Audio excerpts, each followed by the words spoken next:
todos bem-vindos, bem-vindas, bem-vindos. É um prazer receber vocês aqui de novo para esse nosso último encontro nessa semana, nessa mesa 5 do nosso seminário da graduação do IRI, nesse semestre em parceria com a Cátedra Sérgio Vieira de Mello.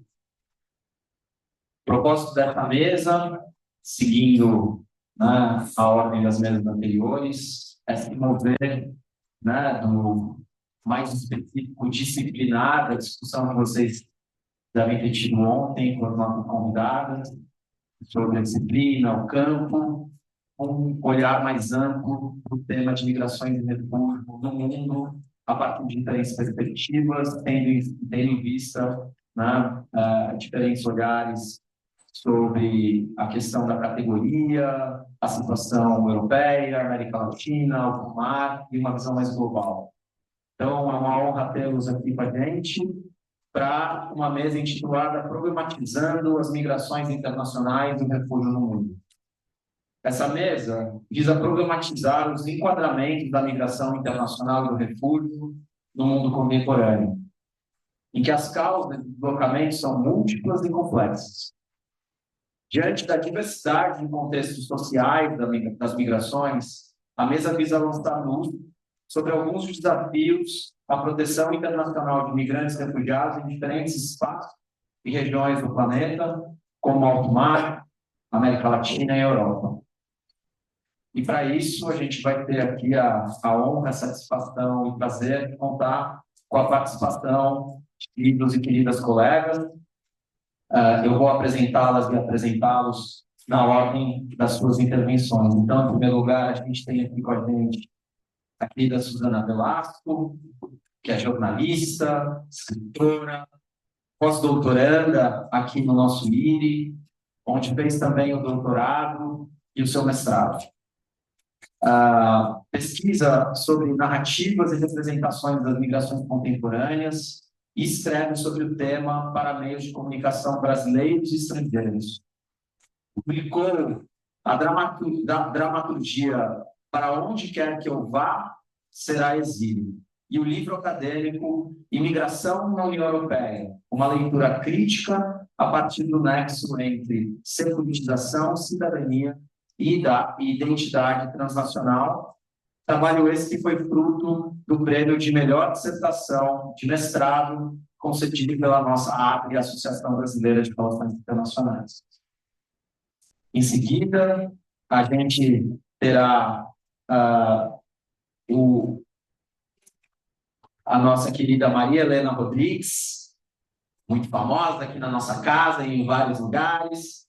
Ela é doutora em Sociologia pelo IESP, da UERJ, com tese sobre combate global à pobreza, possui graduação em Direito, mestrado em Estudos Internacionais de Desenvolvimento pelo Graduate Institute de Genebra, é professora do nosso IRI, é membro também da Cátedra Sérgio Vieira de Mello da PUC-Rio e é diretora adjunta do BRICS Policy Center e coordenadora do LACID.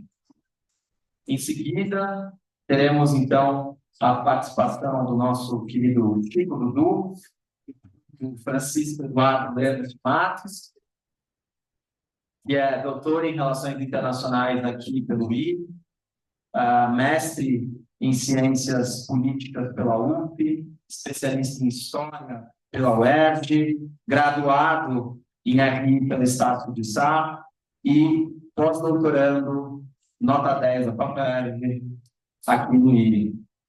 Além disso, ele é professor substituto no Departamento de Relações Internacionais da UERJ, faz parte da coordenação da rede de pesquisa IPS no Brasil e é pesquisador colaborador da nossa cátedra. E, por fim, nós teremos a honra de encerrar esse evento com uma referência, acredito, não tenho dúvidas para todos nós aqui presentes, inclusive todos sentados aqui nessa mesa, que é o nosso querido professor Pedro Cláudio Cunca Brando Bocaiúva Cunha, o ilustre Cunca, que foi mestre de tantos nós aqui no IRI e em vários outros lugares aqui né, do Rio de Janeiro e país. Então, o professor Cunca é professor do mestrado do Programa de Pós-Graduação de Políticas Públicas em Direitos Humanos no NEP-DH, que é o núcleo, né, de políticas públicas em direitos humanos da UFRJ, é coordenador do Laboratório do Direito Humano à Cidade e Território, membro do grupo Trauma e Catástrofe, mestre em Relações Internacionais aqui pelo IBI, doutor em Planejamento Urbano e Regional pelo IPUR, e participa do projeto da Rede Lastro de Pesquisa. É um prazer tê-lo aqui com a gente, Maria Helena, Suzana e Chico. Muito obrigado por terem aceitado estar nessa mesa de encerramento, é uma mesa tão importante para o nosso seminário. Então, feitas as apresentações, eu imediatamente então passo a palavra para a nossa querida Suzana Velasco. Obrigada, Beto. Obrigada pelas pessoas todas. Estou muito feliz de estar aqui nessa mesa de encerramento, né, na minha casa, né, com pessoas tão queridas e especiais. Eu acho que essa é uma mesa fundamental, realmente, como você falou, para o seminário, e a gente vai tentar problematizar um pouco, acho que essas categorias, essa divisão categórica entre refugiado e imigrante a partir da Europa, olhando especificamente para a Europa, para ficar uma discussão teórica. Então, eu queria começar pensando até no próprio título, né, desse seminário, que é Repensando a Migração Internacional e o Refúgio. Hoje, a partir do Rio de Janeiro, né, no meu caso falando da Europa, mas da mesa falando do mundo. Então, a gente vê que, nesse título, essas duas categorias elas já estão separadas, né, migração e refúgio. Né? E aí eu me pergunto, mas não é o refúgio parte da migração institucional? Por que ele está destacado? Né? E certamente há uma série de razões muito concretas e políticas para esse refúgio estar destacado. Eu acho que esse último livro seminário deixa muito claro, provavelmente, né? Certas medidas de proteção importantes, legais. Mas eu quero hoje problematizar essa discussão um pouco, porque a categoria, né, de refugiado é uma categoria jurídica, como você sabe, é uma categoria de proteção legal, mas ela também tem implicações políticas, sociais, culturais, discursivas, né, de imaginário político que se cria em torno dela, que se criaram, e continuam se criando nesse século. Né? E na Europa, sobretudo, que é esse lugar, né, olhar hoje, essa discussão se tornou muito problemática e usada nos últimos anos, nas últimas décadas, né? E usada por partidos de direita, mas também de esquerda, né? Como a gente pode falar um pouco aqui.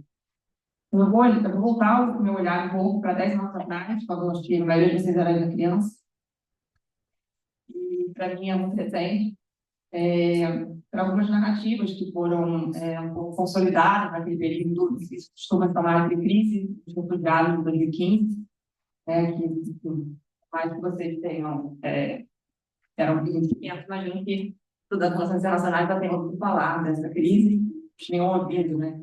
Na verdade, as narrativas de crise, elas são múltiplas inúmeras, mas sempre que vem uma narrativa de crise, ela parece que é nova, né? Novidade.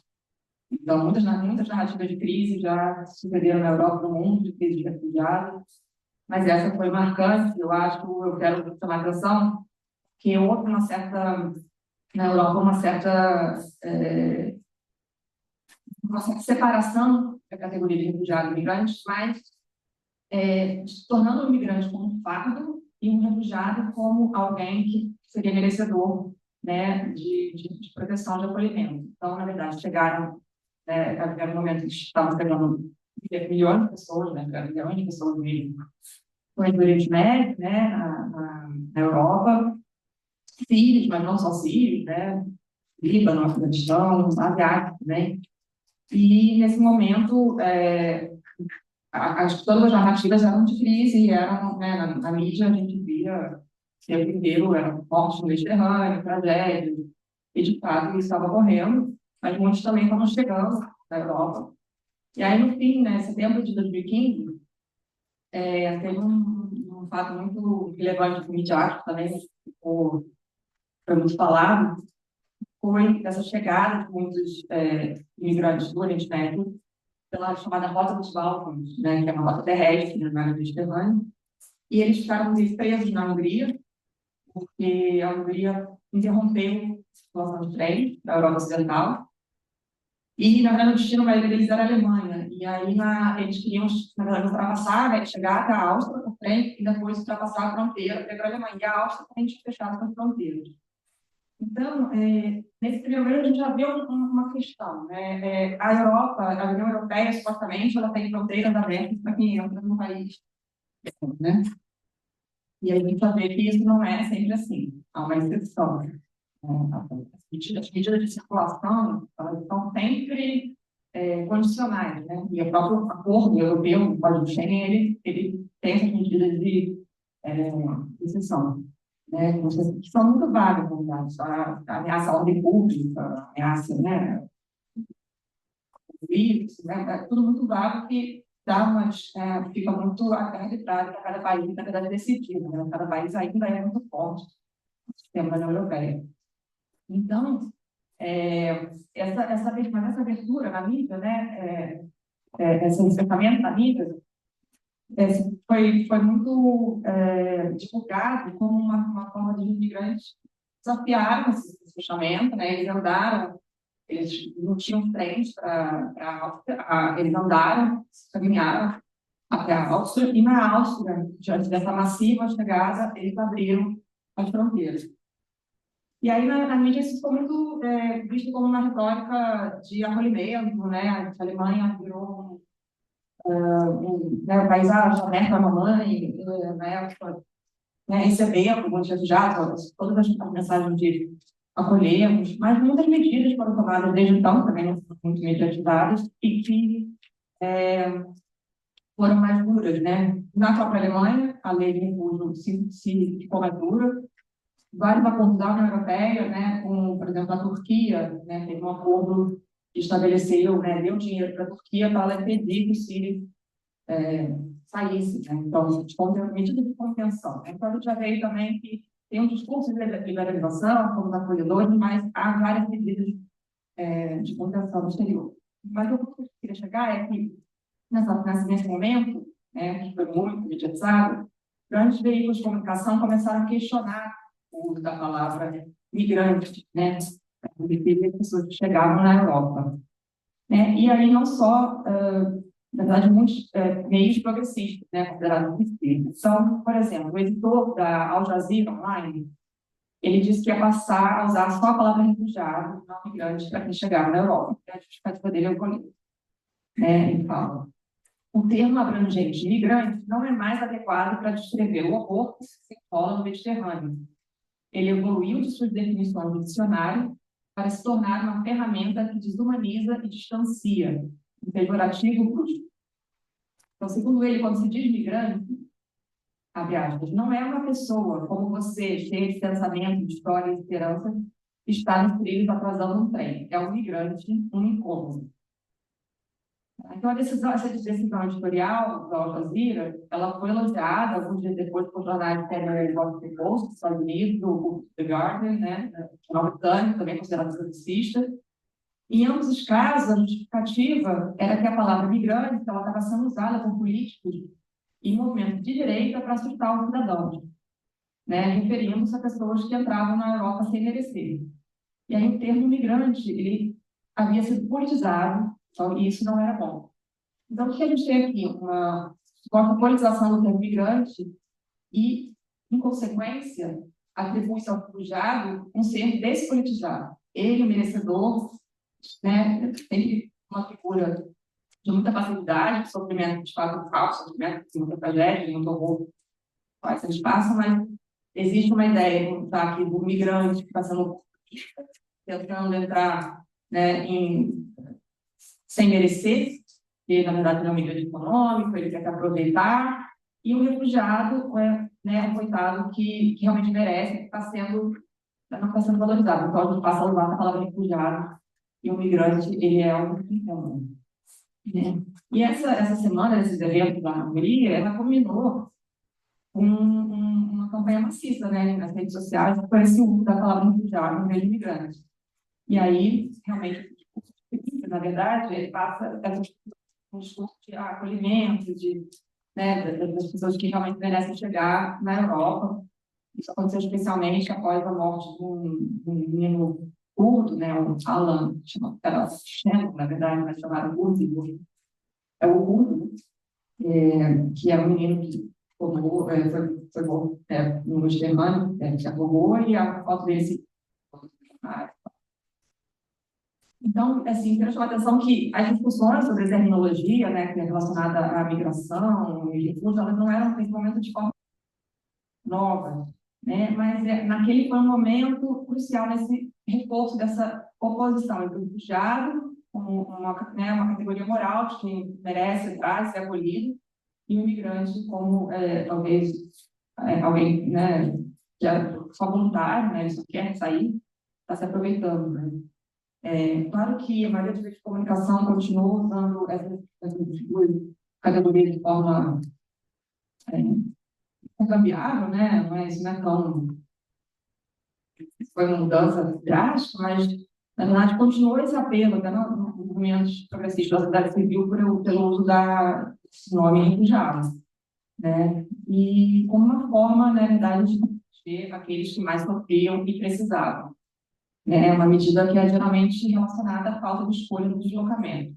E aí vocês podem estar pensando, mas realmente, né, a gente não precisa proteger quem de fato é obrigado a sair, e quem não é, e aí, tentando complexificar um pouco, as medidas que se fazem, essa linha moral que se cria, né, entre uma pessoa que sai de uma guerra e uma pessoa que sai, por exemplo, por questões econômicas, mas que está passando fome, que está miserável, que às vezes causa de guerras anteriores, vamos dizer assim. Né? As causas são complexas, elas são interligadas historicamente e contextualmente, então isso, na verdade, é um ponto que eu quero trazer. E aí, o curioso, assim, nesse momento eu morava em Berlim, eu fazia uma pesquisa com grupos, na verdade, que historicamente são trabalhadores comunitários, né, foram para os anos 60, e eu vi como é que essa palavra refugiado virou quase um produto, assim, de empreendedorismo social, floresceu. Virou um marketing, virou nós colhemos, aí tinha recebendo os refugiados, né, na estação de trem, como receberam os trabalhadores convidados, né, nos anos 60, e depois eles foram desejados, depois a gente ia mais trabalho para eles, enfim. E tinha pessoas chamadas meus refugiados, por causa da minha realidade.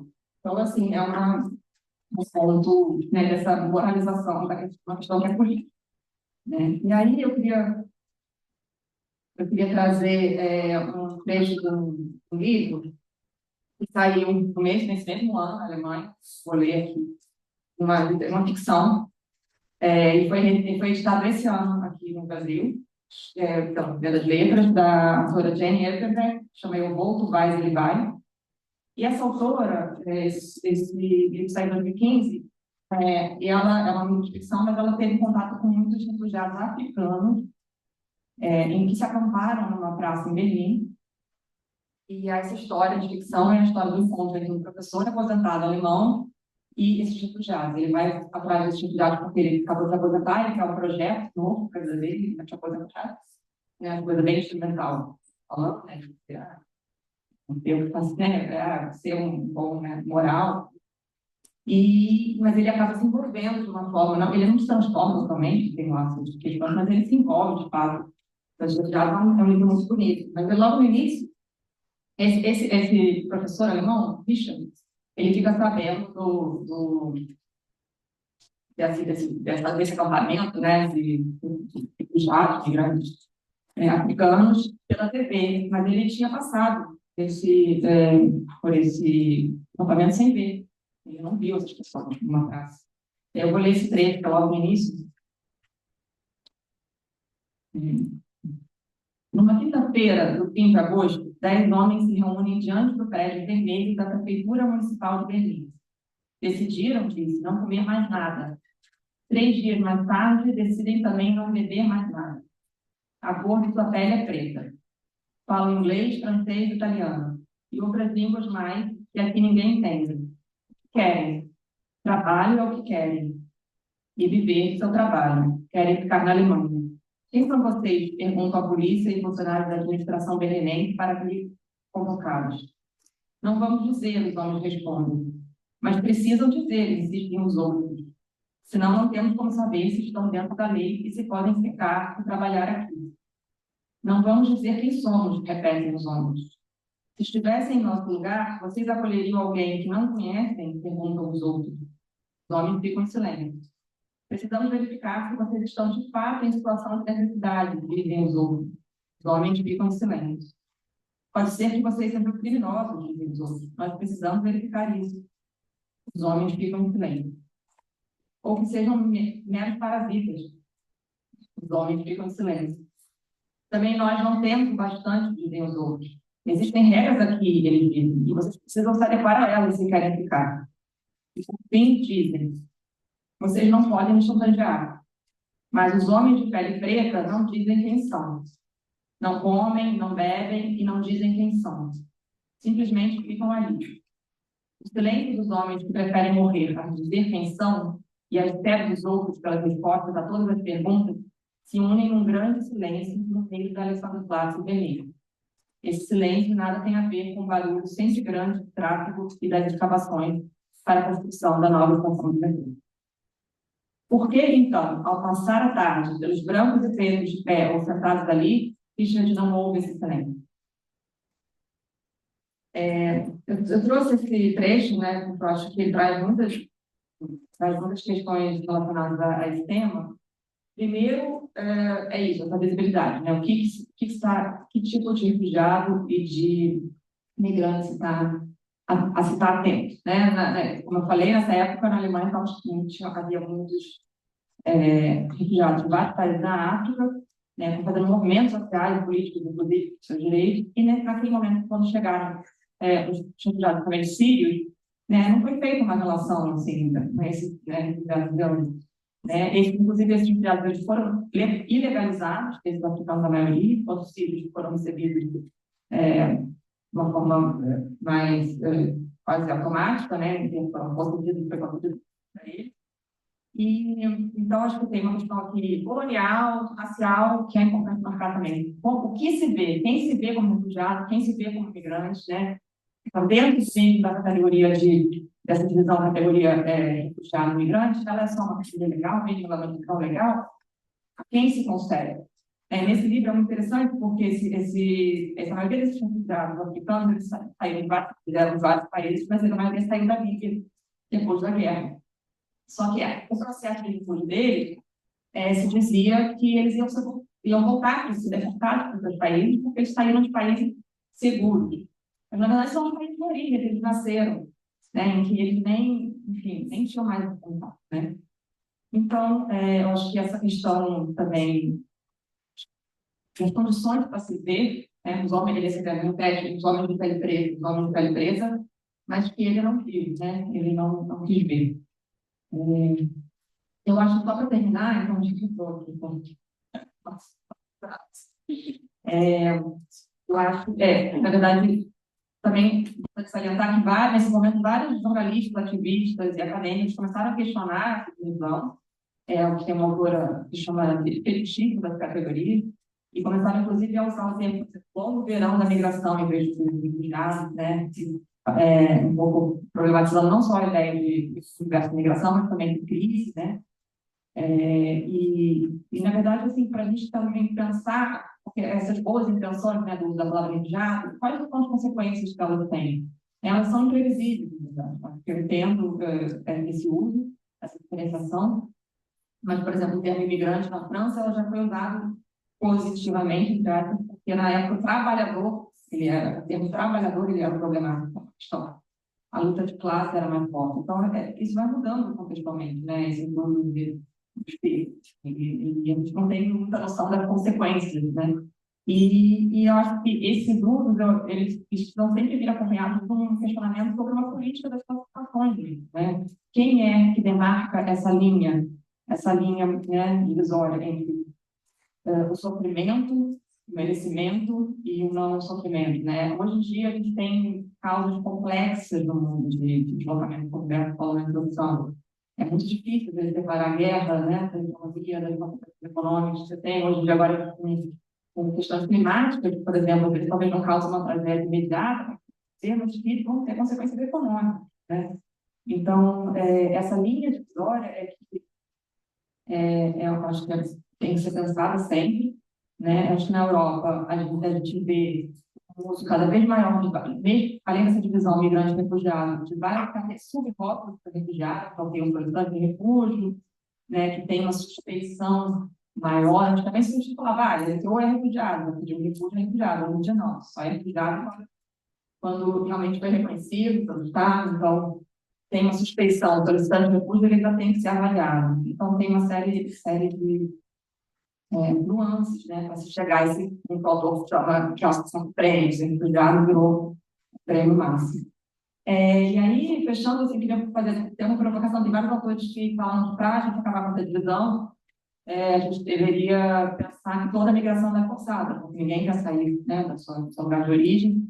Eu queria fazer uma provocação a pensar que toda a migração voluntária, e aí pode ser que não estou nesse sentido, horror de qualificação imigrante, mas eu acho que é importante pensar a dimensão voluntária de toda a migração, na dimensão subjetiva de toda a migração. Tem um texto crítico muito importante do destino de imigração, tá, no verdade, que ele fala esse direito de escapar, né? Então, é uma ideia de que você tem um desejo, e é uma ideia de que tem um desejo, né? Tem gente que opta, até hoje, por ficar, tem um desejo envolvido, e isso torna uma questão política, de agência, né, de possibilidade de escolher onde quer ficar e não ser deportado para o país, que agora, né, essa série de lugares, né, de centralização de fronteira, né, vai mudar para a Holanda, vai mudar para a então, eu termino com essa provocação aqui. Muito obrigada a vocês.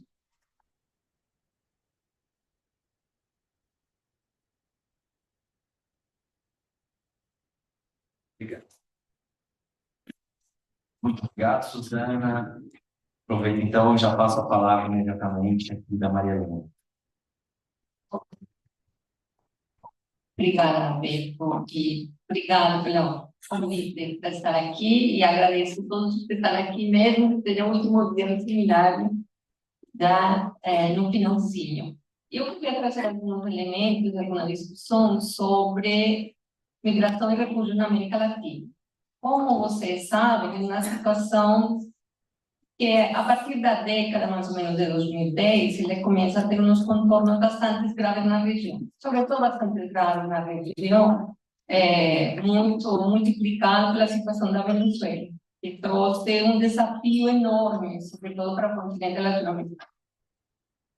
A gente pode pensar que a América Latina ela tem vários momentos de migração e de refúgios, sobretudo porque a região vive um momento, teve vários momentos no final do século XX, que estamos de crise de conflitos políticos em vários países.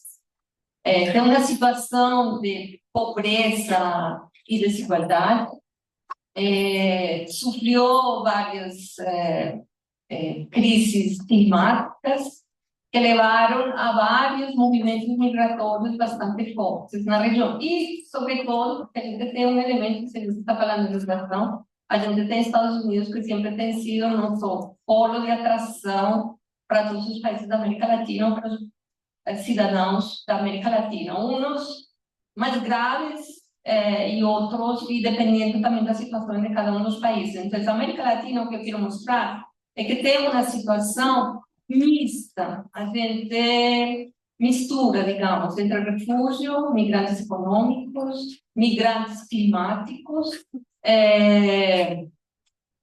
pessoas que buscam asilo e que vêm de outros lugares. Então, essa é uma situação que é bastante interessante na região. Eu vou mostrar alguns dados, algumas cifras, sobretudo, para ver o que acontece e, sobretudo, para ver quais são os desafios. Imagino que todos vocês escutaram, agora que estamos na campanha dos Estados Unidos, escutaram o Trump e também na Kamala fazendo várias discussões sobre migração e quais eram as medidas e as políticas que cada um deles iba a tomar no momento de serem de ganhar a presidência. E isso a gente vê, então, que a migração ela se converte, mesmo que são questões muito da América Latina, e às vezes questões bastante internas, eles se convertem também em parte da dinâmica e da agenda das eleições presidenciais nos Estados Unidos. Vamos ver, a semana foi bastante complicada, se vocês verem. Falando que os haitianos comem cachorro, outros falando não, que com lixo, e bom, uma série de questões que são importantes e que seguramente vão definir quais são as políticas no futuro, em uma situação bastante grave para os latino-americanos. Então, eu vou mostrar aqui só umas cifras. Aqui queria mostrar só para fazer publicidade. É um artista plástico que eu acho maravilhoso, que trabalha com refúgios migrantes e que ele faz todo em... Não sei, mas como assim, exatamente. Mas tem umas obras espetaculares, umas obras enormes, bem bonito que vocês encontram. Ele, em algum momento, tem que seguir. Ele chama Edgar Álvares e ele trabalha em um processo de sensibilização sobre a migração e, sobretudo, tem muito a ver com a entrada dos venezuelanos, a maioria dos países latino-americanos. Então, só para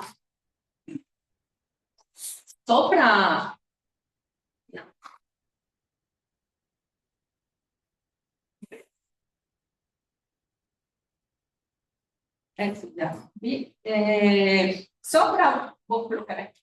Só os 200 milhões de imigrantes no mundo, então, na América Latina, tem uma população de 43 milhões de pessoas que mais ou menos representam 15% da população. A América Latina, ela tem sido um continente que ela tanto recebe e tem uma prática de solidariedade bastante grande e refugiados, como também produz migrantes e refugiados. Então, é interessante essa dupla condição da América Latina.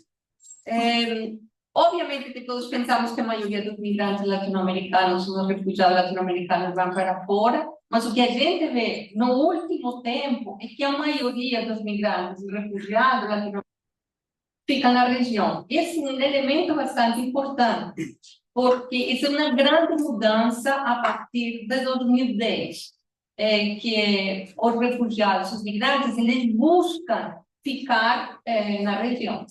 E cada vez a gente pode pensar, cada vez mais difícil ir para fora, cada vez também, isso é um elemento importante, tem um processo de solidariedade bastante grande na região de acolher esses migrantes, esses refugiados. Se vocês veem aqui nesse quadrinho, não, eu não estou passando lá, eu vou só mostrar o quadrinho aqui. Se vocês veem esse quadrinho, a gente vê que a América Latina ele tem muitos migrantes, mas a origem dos migrantes são quase 43 milhões, que é bem importante, e a gente vai ver um pouco que esses 43 milhões, a maioria, eles estão na região.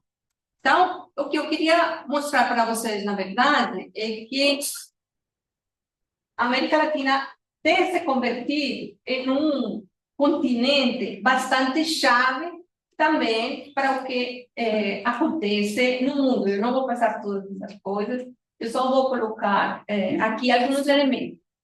De outros países, principalmente de acolhida de refugiados migrantes, a gente vê que está a Colômbia com quase 3 milhões, basicamente a maioria das pessoas venezuelanas, eu vou mostrar aqui, mas países origem também de migrantes e de refugiados que buscam refúgio, a Venezuela, a gente estava trabalhando um pouco isso, e temos a Colômbia, que são dos grandes países que têm produzido migrantes e refugiados, buscadores de refúgio, no mundo.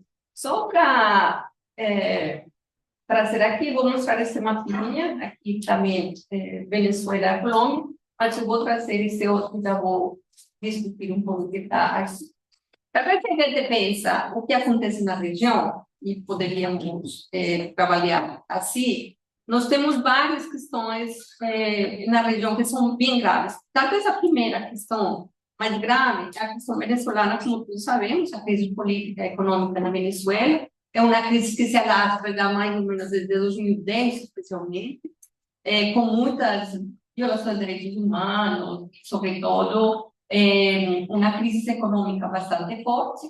A maioria desses venezuelanos, que são mais ou menos 7,7 milhões de venezuelanos que têm saído de seu país, vivem, a maioria vivem na região. Vocês vão ver, eu vou mostrar aqui um quadrinho, em 17 países da região. É quase a mesma população do exílio sírio, quase que são as mesmas cifras. Um de cada 5 solicitantes de asilo no mundo é venezuelano, mas a região é que mais tem acolhido os venezuelanos no mundo e, sobretudo, cuidando que mais de 40% dessa população ela está na região. Se vocês veem, aqui podemos ver, em Colômbia tem 2,8 milhões de venezuelanos, no Peru 1,5 milhões de venezuelanos, no Brasil tem 500 mil, Chile tem 500 mil, mais ou menos, Equador, Argentina, Uruguai, Bolívia, Paraguai. Então, os venezuelanos eles se espalharam basicamente pelo continente, buscando segurança de alguma maneira. Esse é interessante porque vocês veem que aqui o fenômeno é muito claro de que esses que buscam refúgio, eles ficaram na região e não foram únicas exclusivamente robustos. A gente tem, eu tenho outro quadrinho aqui que eu queria mostrar onde foram, e a gente vê basicamente que eles estão na região. Tem um número que foi para a Espanha, mas o número que foi para a Espanha é quase o mesmo número de muitos que ficaram na região, Espanha e Estados Unidos, mas de fato a maioria ficou no continente latino-americano. Fato que é bastante importante a gente pensar essa situação. O segundo, talvez a situação mais grave na região é Haiti, e nós sabemos todos que Haiti tem instabilidade política e além de pobreza, questões de segurança, etc. Haiti é uma situação que também vem desde o começo dos anos 2000, com muitos impactos e com muitas dificuldades, sobretudo com uma situação bastante complicada e que os haitianos que também buscam ficar na mesma região, mas tem uma resistência enorme da República Dominicana, que compartilha a ilha, os dois países, mas então a maioria dos haitianos ela tenta chegar a outros países. Sabemos que o Brasil tem bastantes haitianos e vou mostrar agora daqui a pouco os haitianos tentando por várias vezes chegar a diferentes países da América Latina, especialmente para os Estados Unidos. O terceiro crise, digamos, que temos na região é o que a gente chama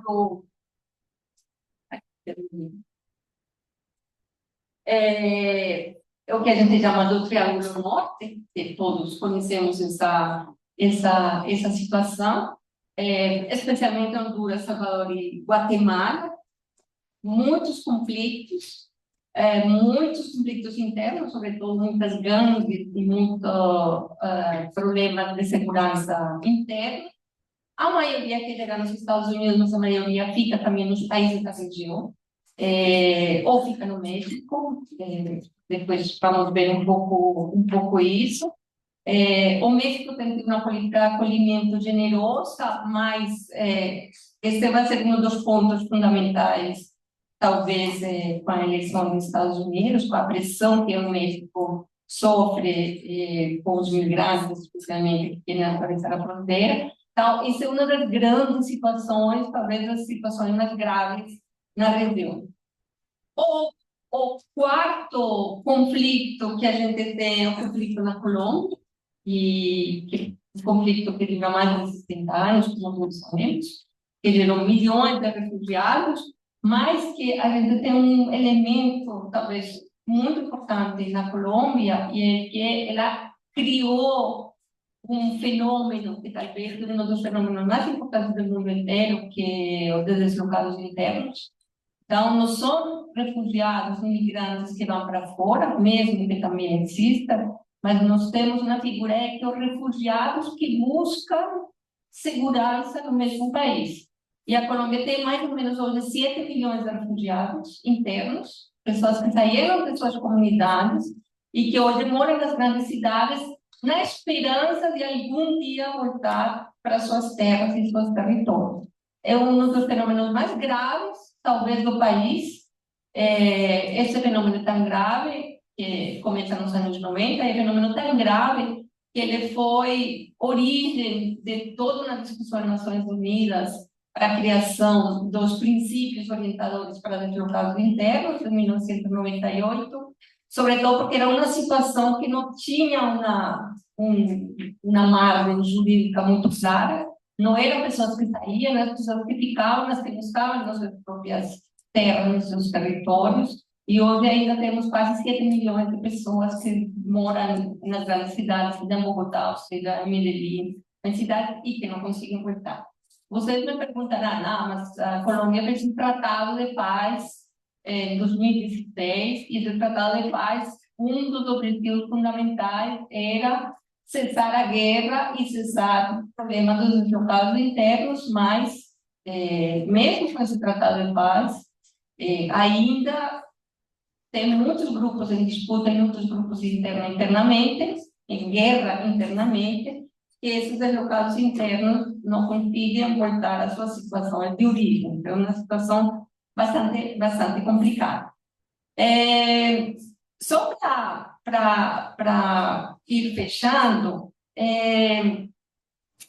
esse fluxo, eu trouxe só uns 4 casos que são mais paradigmáticos, digamos, da região. Então, todos esses casos, digamos, a gente pode falar que tem milhões de violações de direitos humanos, então, perseguições, sequestros, extorsão, vítimas de tráfico de pessoas, que são muitas, recrutamento de menores, crime organizado transnacional, etc., etc. E talvez uma das questões mais graves que a gente está vendo é que todas as pessoas estão buscando, de alguma maneira, se não ficam nesses territórios, mesmo nos países vizinhos, muitos tentam chegar aos Estados Unidos. As rotas para chegar aos Estados Unidos, elas são dramáticas. Talvez uma das mais importantes que a gente tem nesse momento, que é a mais dramática, como eu termino por aí.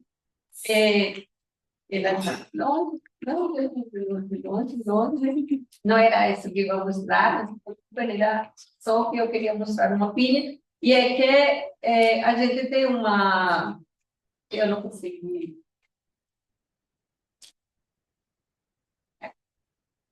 É uma rota que chama o Tampão do Darién, que é uma das rotas mais críticas, digamos, que a gente tem na região hoje. É uma maneira de atravessar e chegar aos Estados Unidos. Na verdade, é atravessar uma floresta densa colombiana que, só para dar uma ideia, ninguém conseguiu fazer uma carretera, uma estrada nesse lugar, pelas condições geográficas difíceis.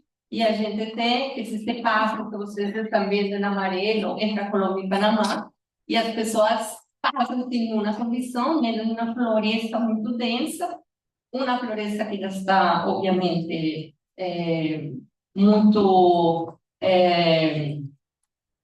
tem um poder muito grande, grupos internacionais, cojotes que chamam vulgarmente, digamos, que fazem esse trânsito. E vocês veem que não é única exclusivamente latino-americanos que fazem, sino que atrai uma grande quantidade de buscadores de migrantes para chegar aos Estados Unidos. Vocês veem que tem Angola, Bangladesh, Ghana, Uzbequistão, Senegal, mas muito grande, um número muito grande também de latino-americanos, obviamente com a esperança de chegar aos Estados Unidos. E eu vou terminar única e exclusivamente com 2 questões sobre a eleição, e eu acho que isso é bastante importante. O que está prometendo Trump se vocês viram todos, é que ele vai fazer um encarceramento em massa, obviamente, a expulsão em massa de todos os migrantes ilegais, não importa qual é o status, nem quanto tempo, etc, etc.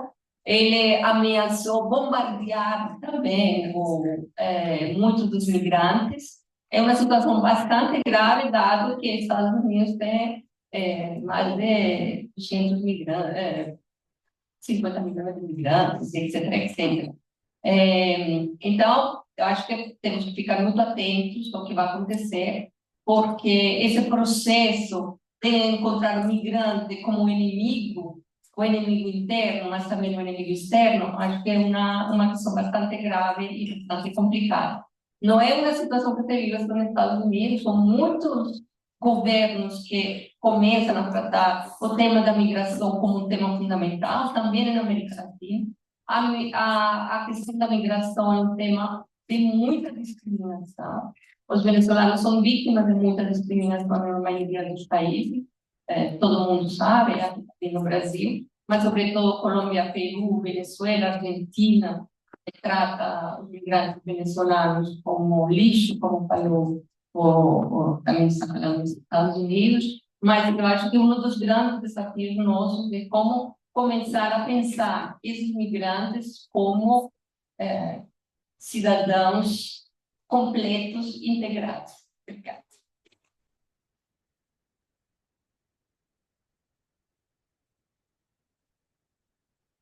Nós que agradecemos, Maria Helena, muito obrigado pela sua fala. E eu passo então a palavra ao nosso querido Chico. Alô? Chico. Se quiser, posso fazer aquela luzinha? Ó. Eu não vi. Do meio. Acho, obrigado. Bom, gente, bom dia. Beto, obrigado pelo convite. Muito bacana estar nessa mesa de pessoas assim tão queridas mesmo. Pessoas, inclusive, de grupos sociais mais antigos. Quando eu conheci o mundo, sempre com as histórias foi tomando bomba da polícia do Equador. Para mim, marcante, para comentar sempre. Bom, como o Beto comentou, eu sou aqui pós-doc, faço pesquisa de pós-doutorado, né? Pós-doc, a gente colocar isso. Enfim, a gente faz uma pesquisa de pós-doutorado e eu estou fazendo a papel junto com o Beto. E minha pesquisa sempre se interessou sobre as mobilidades, sobre a relação entre o movimento e o espaço, principalmente na relação que dá entre o mar e a terra, ou somente no mar. Então, o nosso trabalho inicial era de tentar pensar como acontecem as migrações, como as mobilidades no mar, principalmente na relação entre a costa africana e a América do Sul, em especial o Brasil. Que estava detectando que começou um movimento migratório da costa ocidental africana para o Brasil a partir de cargueiros. As pessoas entravam clandestinamente nesses cargueiros e colocavam dentro do leme, até mostrar a foto para vocês, passavam 15 dias ali, sem comida, sem bebida, com ondas, com tempestade, chegavam, e às vezes achavam que estavam chegando na Europa e estavam chegando no Brasil. Então, esse é um começo. Foi dali que veio, vamos olhar para isso, para essa probabilidade, para descobrir como é que funciona. E aí, vai lá, né?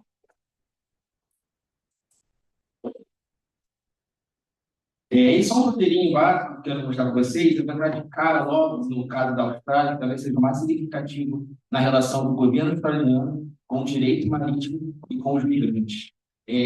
Inclusive, tem um ponto também de para cá. Em algum momento nessa apresentação, eu ouvi solicitante de refúgio, mas eu decidi já há algum tempo que eu sou da categoria de imigrante agora. Acabou usando outra categoria, que são uma gramática de filtro para pessoas. Então, eu sou imigrante a partir de agora. A partir de algum tempo, essa apresentação está errada, tá? Só para se entender. Bom, então esse é mais ou menos o caminho que eu vou tentar tomar aqui. E esse é o objetivo da pesquisa, né? O objetivo da pós-doc. Ultimamente, finalmente, é tentar entender como a política da fronteira acontece no mar. Essa política da fronteira, que é a política dos limites das bordas, o que nos impede de movimento, impede a subjetividade de se movimentar.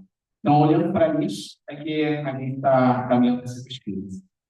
E aqui, eu vou deixar para vocês, aqui é um dos casos mais importantes que a gente tem na relação entre o direito marítimo, a ética do mar, que é essa ética de resgate, quando alguém está no naufrágio, e a migração. E é o caso da Austrália. E se eu sempre dava até um videozinho ali, sempre dava. Vai gravando? Não, passou. Esse é o segundo. Não, o outro. Esse aqui. Tem como clicar aí? Estou clicando aqui, mas ele não vai não, porque está aberto apresentações. Ele vai conseguir com imagem. Com imagens? Tá, então vou explicar basicamente o que aconteceu aqui. Esse caso foi conhecido como o caso do MV Tampa, que era navio, e acabou produzindo a solução do barco australiana, dos imigrantes que estavam vindo da Indonésia, não como país de origem, mas como país de passagem, né? Estavam migrando para a Austrália.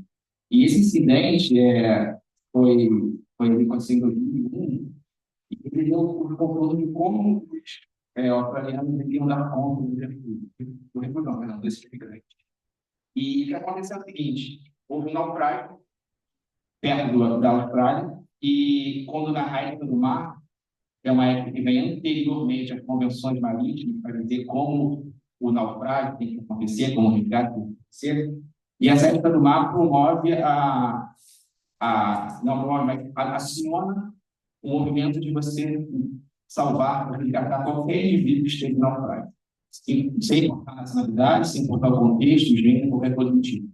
E essa época do mar é super engraçado, porque, inclusive, na época que a gente falar de grandes navegações, coisa do tipo, na época também tinha uma infinidade de piratas ali no Oceano Atlântico, até os piratas, eles participavam dessa época do mar, eles resgatavam as pessoas que eles tinham, inclusive, saqueado. E a ética do mar, o que aconteceu aqui, porque esse navio MV Tampa, fez, houve uma final de naufrágio, e o navio mais perto, ele é obrigado, nesse silvestre do mar, de ir atrás e resgatar. E ao resgatar, a primeira coisa que tem que fazer é levar para um porto mais perto.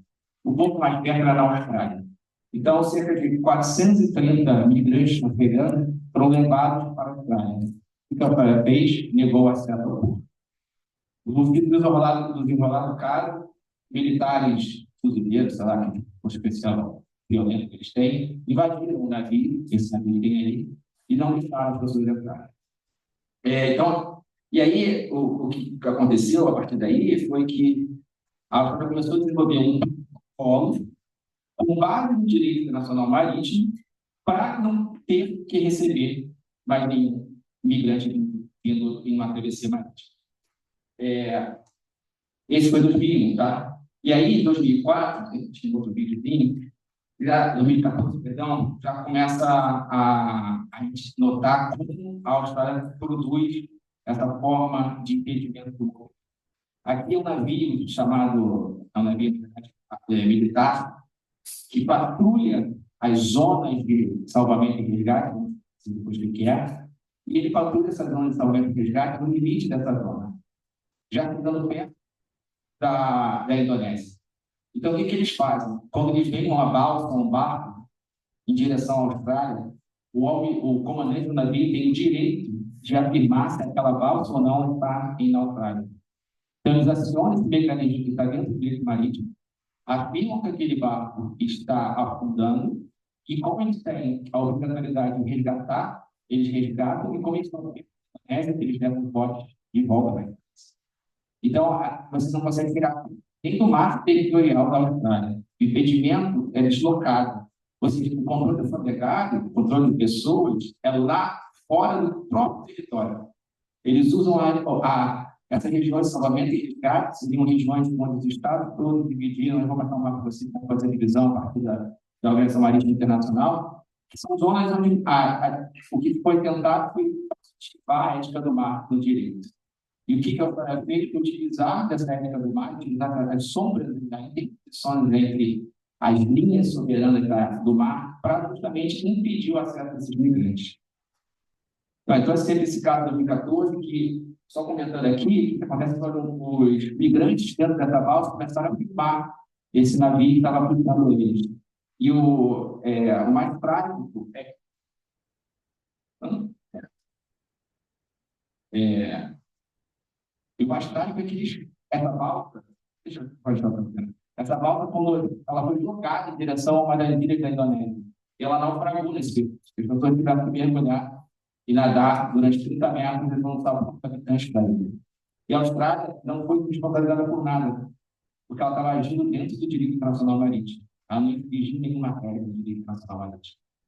E aí, enfim, em 2015 teve esse outro incidente também, que aí foi o pessoal do. Eu vou ter errado, se vocês traduziram, acho que eu errado. Acho que ela na verdade, né?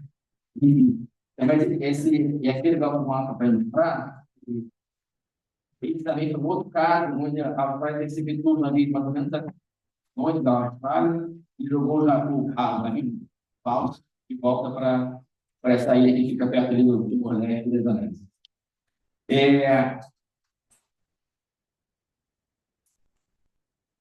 O que eu queria mostrar aqui para vocês é que isso aqui é uma convenção estabelecida, em convenção internacional, estabelecida dentro do marco da ONU, de como a gente entende o mar. Então, as primeiras 20, ela é 12 milhas náuticas ou 20 quilômetros, são de mar territorial, ou seja, tem uma soberania por completa. A seguinte, as zonas de atividade marítima, Estado com direito de, e eles têm a responsabilidade de patrulhar aquela região, não só para resgate, mas contra pirata, qualquer tipo de crime, né? Várias aspas. Ao mesmo tempo, ele tem o direito de. Aqui onde coisa meio mandamento para as suas plataformas de petróleo.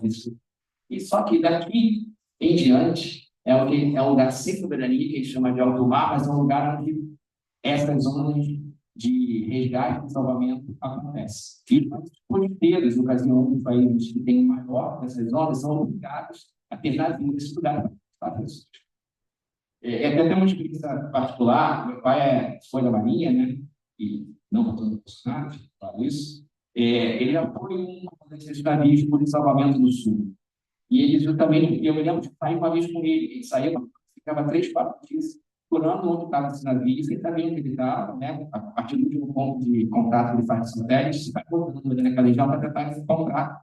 Eu lembro que ele não encontrou nada, encontrou foi o resto do navio. E isso foi em 95, 96. E a ótica que o Brasil tem até hoje é uma ótica diferente da da Austrália no é uma ótica de salvamento de fato das pessoas. Isso não quer dizer que uma certa difusão de práticas e normas da Austrália possa acontecer em outros lugares, como acontece na Frontex, que é a operação europeia no Mediterrâneo, que faz o mesmo tipo de procedimento que se viu na Austrália. Somente na casa italiana, eles colocam no limite da zona de impulso de salvamento, esse limite é muito perto da Líbia, e eles devolvem os navios para lá. E, continuando, tem uma ideia de como funciona, essa linha soberana, e aqui é tudo que eu estava falando sobre a ética do mar, que foi positivada a partir desses sócios, pela Convenção de Salvaguarda da Vida Humana, e a partir da Convenção de Impulso de Salvamento Marítimo, que é essas regiões. E, enfim, esse é mais ou menos como foi o andar dessa ética do mar sendo positivada no direito internacional marítimo. E aí, uma coisa que tem notado, que é super importante, que alguns juízes de academia têm uma maior participação, ou melhor, uma maior inclusão do direito nessas questões. Ou seja, eles clamam por ou territorializar, de fato, essas regiões, ou fazer com que o direito internacional se torne ainda mais presente. E o que a gente nota é que, tanto na ideia de territorializar ou na ideia de usar o direito internacional, em ambos os casos, é violência. Em ambos os casos, o que acontece não é o que acontecia antes na ética do mar, quando não era positivado. Continuando, aí eu queria mostrar para vocês um mapa, que é um mapa que mostra todas as regiões de salvamento do busca no mundo inteiro. Não tem nada que fora da modernidade. Nada em cabo internacional. Ou seja, as linhas tolerantes em todas as regiões. Ainda que não tenha soberania, os estados valem nesses lugares de controle. Ou seja, então, não necessariamente territorializar, mas você pode conquerizar a vida em qualquer lugar. Então, a ideia da política da fronteira é justamente essa. Então, nesse território, que a mobilidade do indivíduo. Isso no mar acontece de forma ainda mais severa do que o Oeste, a partir do momento que, nas próprias condições do espaço marítimo, a nos apresentam outras formas de viver, de estar, de transitar. E, ao mesmo tempo, distantes, onde a opinião pública não consegue chegar. Ou seja, estou dizendo que é a mídia que vai passar a informação. Portanto, que aquele indivíduo que não conseguiu colocar, justamente de um dos migrantes gravando o que estava acontecendo, e ele conseguiu passar essa gravação australiana e eles conseguiram colocar enfim, na televisão.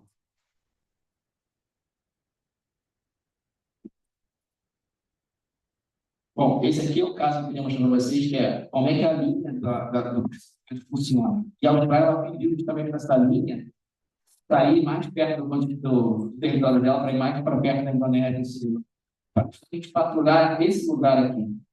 Eles colocam os navios militares nesse lugar, né? Para daqui pegar e resgatar entre várias aspas, e jogar de volta, como eu comentei, as balsas em direção a esses outros estados.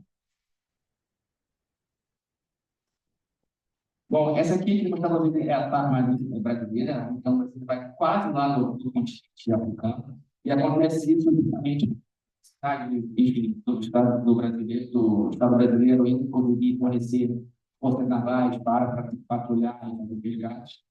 E aí a questão agora que a gente está na pesquisa é entender como essa dinâmica que acontece na Austrália vai acontecer no Brasil em algum momento, se esse tudo começar a aumentar. Os fluxos agora são muitos casos. Vou até mostrar aqui para vocês.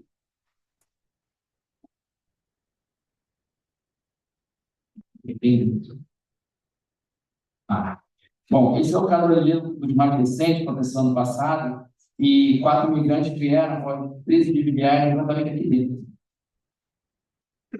E, se eu não me engano, acho que com 10 dias não tinha mais, não, com 6 dias não tinha mais comida e 10 dias não tinha mais nada. E eles não sabiam nem estava só vindo. E aqui a Polícia Federal está fazendo os fotos, identificando eles, depois dando todo o tratamento que a gente falou, refúgio, todo esse tempo que faz para a migração. Tem casos do 2022, tem casos do 2018. A nossa parte da pesquisa agora é a tentativa de contar essas histórias, inclusive a Suzana também está nesse segundo texto, e a gente vai tentar sobre como a vivência dela nesse mar barulho de calor.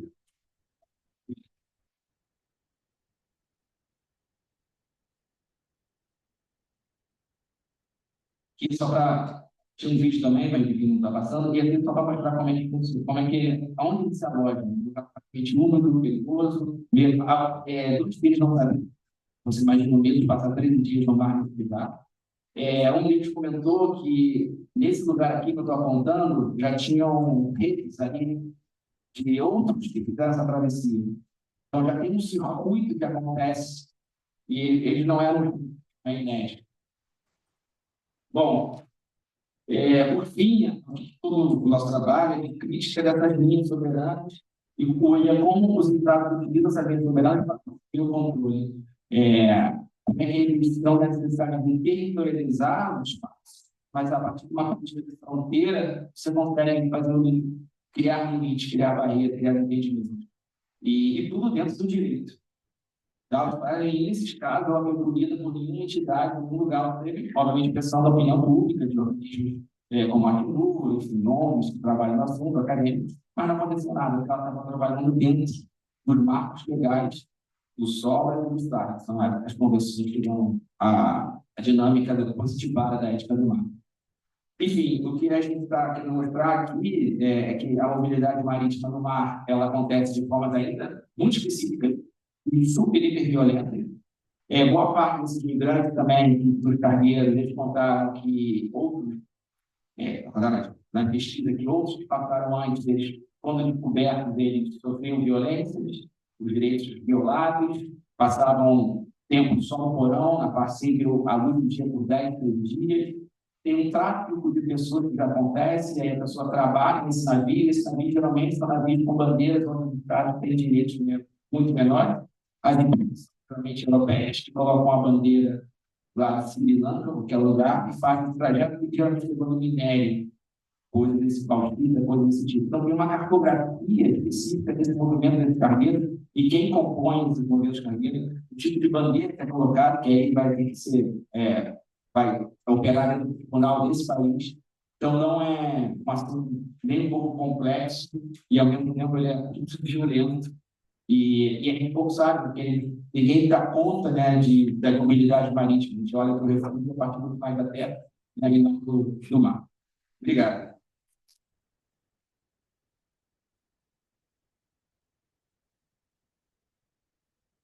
Obrigado, Chico. Passo então a palavra ao nosso querido professor Luca. Muito obrigado por estar aqui com a gente. Alô. Bem, queria agradecer ao professor Beto, ao Iri, e saudar aqui na mesa minha velha companheira Maria Helena Rodrigues, que é jovem, mas já temos anos de convívio, Isana Velasco, Francisco Eduardo, que conheci bem essa conexão aqui pelo mundo do IRI e da importância aqui do trabalho do IRI nas relações internacionais e, basicamente, pelo convite de colocar em foco uma das agendas que tem a ver com corpo e desterritorialização, que tem a ver com subjetividade, corpo, e tem a ver com uma agenda que produz algo que combina gigantescos processos de destituição com o questionamento da figura do internacional, do mundial e do global, né? Ou seja, aquilo que diz respeito à dignidade internacional é o tema Hannah-Arendtiano, né?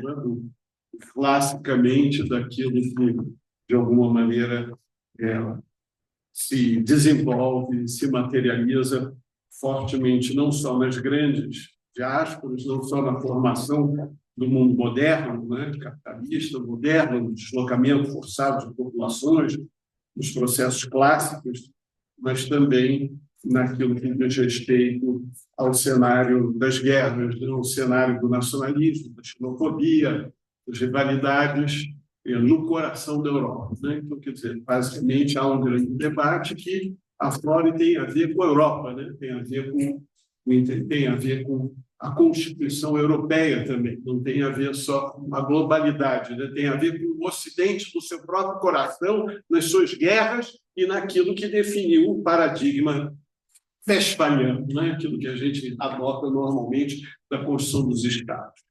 Bom, eu vou falar desde um lugar, uma tentativa que eu fiz aqui, o esforço, como vocês veem, é uma grande confusão, que é também um pouco o que caracteriza o quadro é turbulento, rizomático, e nós trabalhamos durante anos com a noção de anarquia, e certamente nós trabalhamos com dimensões caóticas, né? Quando se trata de temas que são grandes questões coletivas, mas também moleculares e individuais, né? Todas as narrativas que indicam uma complexidade de origens, uma complexidade de grupos, clivagens sociais, clivagens, né? Problemas étnicos, problemas, né? Ligações as mais variadas, e nós estamos falando de corpos, sujeitos, narrações, etc. E aí tem sempre a história de quem conseguiu, quem fez, que comunidade fez, ou venezuelanos, categorias muito abstratas ou situações muito contingentes e individuais. Então, daí, certamente, a literatura teve uma contribuição fundamental, daí as análises também que levam em conta a demografia, o trabalho que a Helena apresentou, e as análises que levam em conta as rotas e os problemas institucionais, tanto o problema das fronteiras quanto o problema da definição do estatuto, né? Aquilo que são as várias clivagens de possibilidades de concessão do direito de estar, ficar, residir ou de estar em trânsito. O fundamental é que aqueles números de 240 milhões podem ser lidos também na chave que tem 120 milhões em trânsito. Entendi assim. Nós temos 120 milhões transitando, em movimento. Essa dinâmica é a dinâmica que tem a ver com os paradoxos dos contextos de expulsão, diria Saskia Sassen.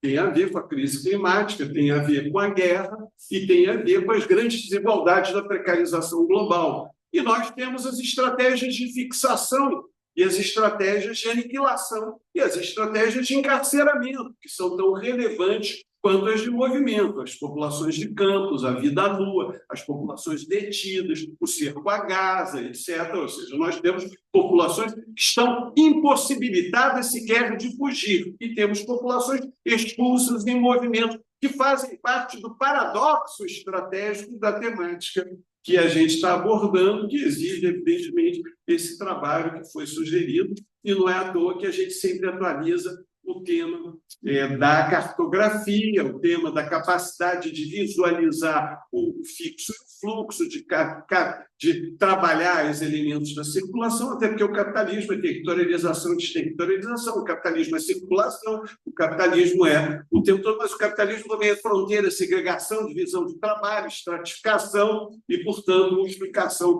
de formas de relações de produção com Cox, multiplicação de formas de trabalho com Mesadra, a fronteira como método. Então, certamente, eu tentei constituir um quadro fundamental, e aí o quê? É o elemento metodológico que nós estamos utilizando. O que a gente faz? Nós somos pessoas que fazemos cartografias, essas cartografias envolvem conjunturas históricas, ciclos, momentos, e é fundamental que a gente trabalhe, e a gente tem algumas aproximações que a gente encontra ou nos estudos desses movimentos que estão ligados à percepção institucional, à percepção de direitos, a uma certa antropologia, como faz, por exemplo, a Carolina Mulan, ou a gente já tem algumas coisas que a gente tem que muito próxima de todos nós, que faz um excelente trabalho dessa reflexão, que está tentando encontrar o quê? A subjetividade, os direitos, a capacidade de produzir as institucionalidades, as referências, as políticas, as soluções, e nós temos a análise de tipo Sandro Meazza, que diz, olha, nós temos uma questão estratégica, que é a questão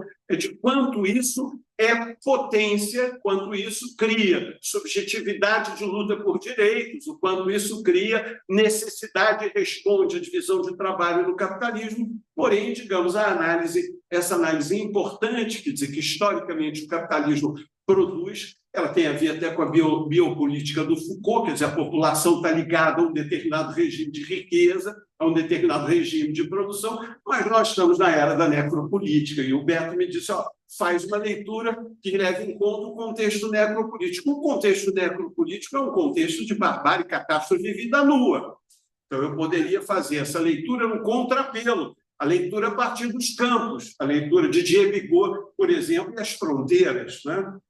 Eu podia pegar o Agamben e fazer essa leitura, né, no contrapelo da barbárie, Benjamin, não é isso? Que é fundamental, porque nós estamos também vivenciando isso, porque não é diferente discutir a nossa cidade aqui, urbanismo de guerra, urbanismo de espetáculo e urbanismo de mercado no Rio de Janeiro, e as populações se deslocando, o GPS, não é? O controle da cidade, a GLO, quer dizer, nós vivemos populações de rua, quer dizer, o mundo da drogadição, né, na cidade, da mendicância, quer dizer, se nós lemos, nós temos todas essas figuras que estão na cena metropolitana, né, que é onde, inclusive, é uma das grandes cenas onde estão jogados, né, além dos conflitos de expulsão, conflitos da mobilidade da rota, contextos da fuga, contextos de passagem, lugares terríveis como essa região que a Helena apresentou, ou o próprio Mediterrâneo, um lugar de morte, né? E um lugar de fronteira, mas a gente também tem o conjunto das condições em que essas populações, ao chegarem, travam lutas. Então, é uma tendência grande nossa, foi durante muito tempo olhar, não se trata apenas de populações submetidas à servidão, à normalização, mas são populações que lutam e, ao lutarem, produzem efeitos. Nós estamos com um problema de gerar efeitos, porque o mundo está marcado pelo welfare, não é mais welfare. A Alemanha não é welfare, os Estados Unidos não é welfare. O Brasil vai fazer um novo ciclo de destruição. Quer dizer, o Temer entrou, destruiu o que havia de welfare no Brasil em 2016, 2017. Não há welfare. Não há welfare. É warfare. Mas o warfare de outro tipo, porque o warfare, na nossa cabeça, keynesiano, gerava emprego. Né? Você diz, até a guerra, Hitler gera emprego, Mussolini gera emprego, né? Rousseau gera emprego, gera algum tipo de mecanismo integrativo. Stalin gera emprego, ou seja, ou gera pela guerra, ou gera pela estatalidade, gera para alguma função. Não gera, não gera. Não gera, gera mais guerra, gera máquinas de destruição, gera novas tecnologias, gera, né, os drones não estão gerando mais emprego. É isso? O mundo dos drones não gera. O mundo do Kalashnikov gera mais, pode gerar, paradoxalmente, mas isso é outro problema. Ou seja, claro, quando você agencia formas milicianas, formas de guerra, formas de conflito. Bom, o que está presidindo esse contexto? Eu fiquei tentando pensar, né? Então eu fiz essa invenção aqui, vou tentar ver se em poucos minutos a tentativa de fazer uma leitura que me permitisse ler um pouco esse cenário. Não sei se estou falando direito, eu peguei lá em cima, se vocês veem, falo aqui, será que o som continua aqui? O microfone aqui. Não, é que eu quero vir aqui, porque senão eu não consigo ler direito. Alô? Tá. Só No meio, Betinho. No meio. Aí, eu faço. Alô? Tá bom. Pequenininho. Alô? Tá? Agora? Tá ligado? Não? Agora sim, assim deu. Tá bom. Olha aqui. Então, o que eu fiz? Eu coloquei lá em cima o seguinte: estamos com um problema de escala, é demográfico. Isso é relevante, tanto para a sociologia quanto para a economia, mas certamente tem a ver com o foco que nós vamos estudar, que são os estudos de população. É isso? O tema fundamental para nós é a escala, demografia. Primeira observação, então nós estamos trabalhando a sociologia do micro, mas estamos trabalhando grande escala. E o efeito dessa escala em termos dos impactos nas diferentes dimensões constitutivas da sociabilidade. Bom, basicamente, estudando deslocamento forçado está no centro, e parece que está no centro do debate da expulsão, está no centro da guerra, está no centro... Bom, evidentemente que esse deslocamento tem desigualdade de meios, ou seja, grupos são desiguais na fuga, pode com carro, pode por avião, pode por não sei o quê, vai por barco, etc. Isso constitui também desigualdade para os ucranianos, os sírios, é muito diferente. 1,5 milhão, são 1,5 milhão ou 1.300.000 ucranianos. Nós não discutimos, mas uma coisa bacana tem direito de fuga. Quantos jovens russos estão recusando a guerra? Quantos jovens ucranianos foram embora? Os ucranianos que foram embora estão recusando a guerra, porque os homens são constrangidos para a guerra. Não é isso? Então é que a gente nunca discute o tema, a gente discute a guerra do ponto de vista dos Estados. A gente não divide a guerra pelo direito de não fazer a guerra. Quer dizer, um direito básico, na verdade. A gente aqui no Brasil faz parte, porque a gente é convocado para a guerra também.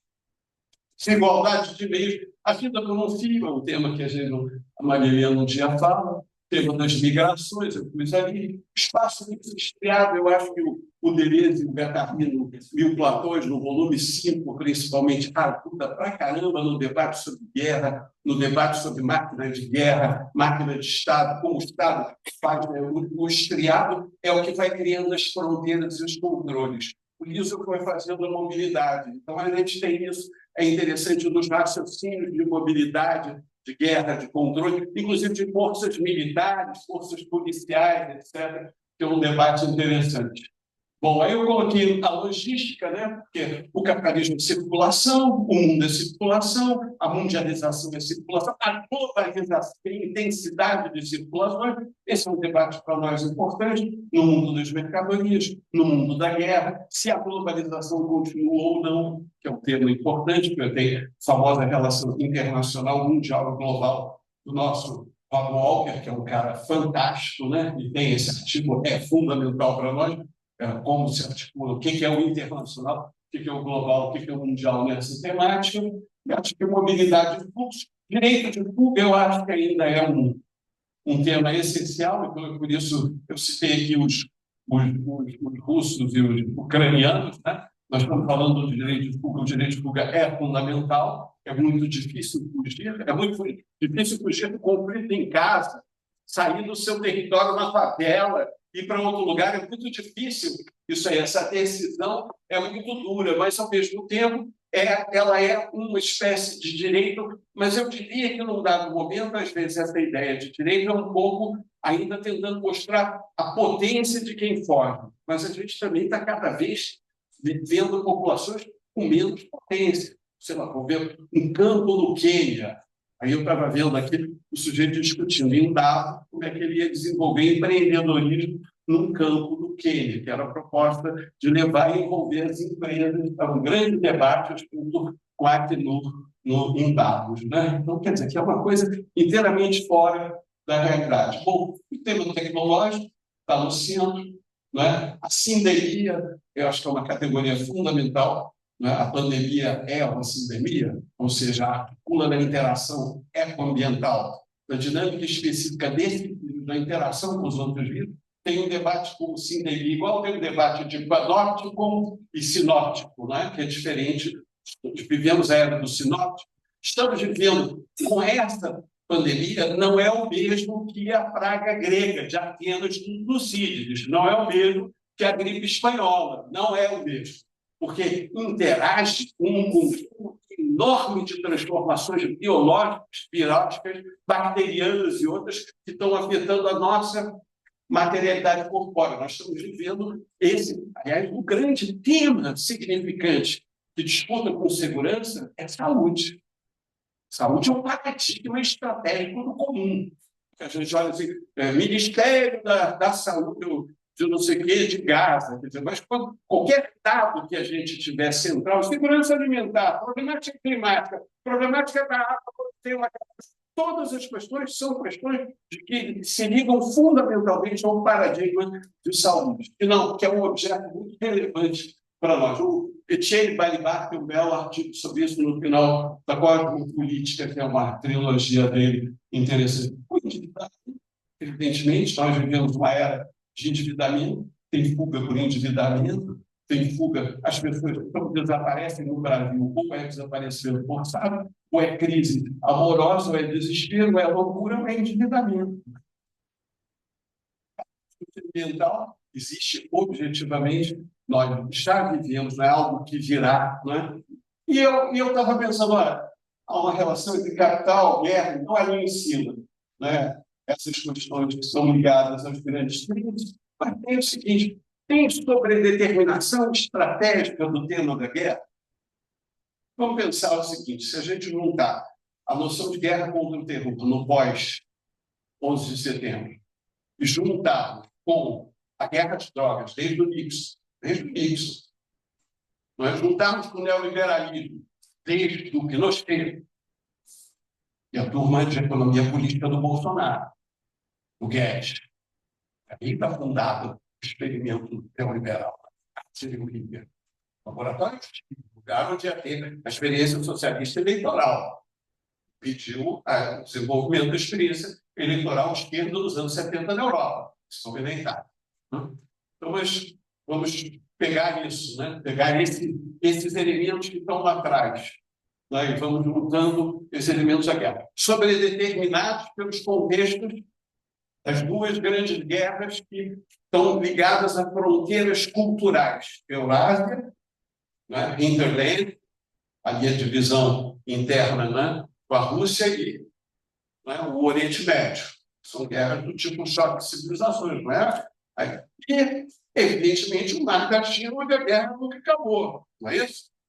Coreia, etc., continua, a guerra está lá, latente, fora outras fronteiras. E as guerras civis difusas, que são essas que ela descreveu, o que nós vivemos, e nós vivemos aqui. Ele diz, bom, os Estados Unidos, a fala do presidente dos Estados Unidos é: nós estamos num processo de guerra interna.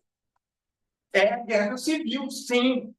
A fala interna nesse país aqui é guerra. Nós estamos. Isso vai ter GLO na semana que vem.